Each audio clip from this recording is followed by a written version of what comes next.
experience when we've been married for 10 years and had been unable to conceive.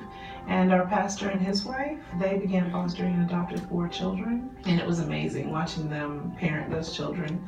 And so we decided to become foster parents. It just kind of took off from there. And now we've had 187 children in our home and adopted 5. When children come into care, it's usually not because of nothing. They come into care because they've been abandoned, they've been abused, they've been neglected.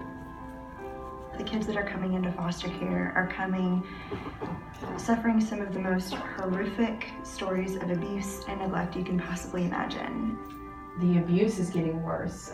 The isolation that these parents put these kids through, whether it's physical, sexual, or mental abuse, these kids at such a young age experience things that they should have never seen or been through, and it's heartbreaking.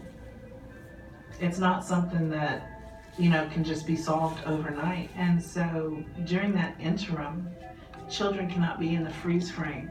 They cannot wait for the parent to do better, get off drugs, get a job, find stable employment, find a place to live. They can't wait for that. And that's what foster parents do. We're here to stand in the gap for those children. That's how we provide for the children, is we care for them every moment of every day.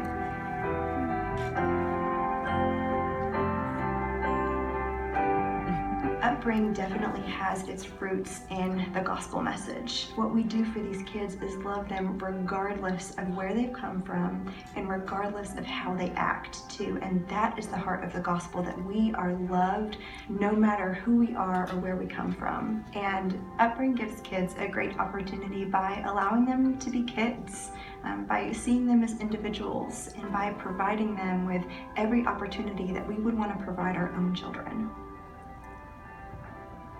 I like being an advocate. I like being able to stand up for those who can't stand up for themselves. You have to really fight for that kiddo. If I have to go to bat for a kiddo at the school district because they're not giving them the services that they need, or they want to punish them harshly for a behavior that can be really easily explained, I'm happy to do that. And my kiddos know it. They call me Mama Bear because I'm a Mama Bear for each and every one of my kids. Portia's a softie. She might not show it all the time, but she's real soft. She loves these kiddos. You can see it. And Fred, you can see it when they interact and when they play with them. Like, they do it because they want to help and they want to provide a safe place for these kids.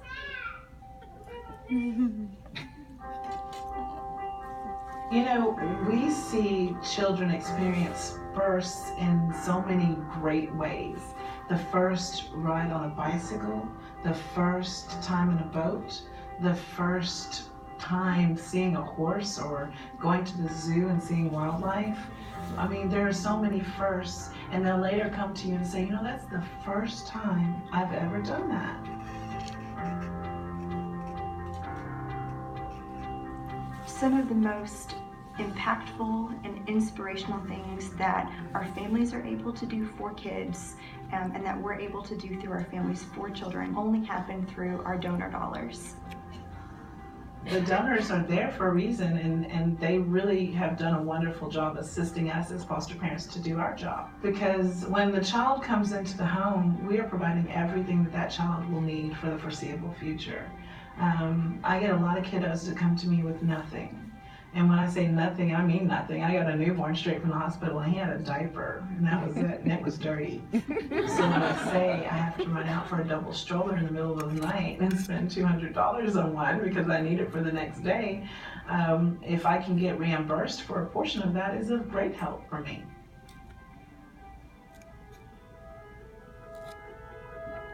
I can't imagine what life would be like for them without foster parents, without staff that's loving them and caring for them. These kids are, again, they're coming from these horrific circumstances, and Upbring has this heart of breaking the cycle of child abuse. We want to see the childhood of every kid that we serve restored, and we want them to know hope and to know peace and to know joy. And families like the Ratcliffs are, they are every child that comes into their home. They are breaking that cycle, and they're doing it through compassionate love and sacrifice and commitment.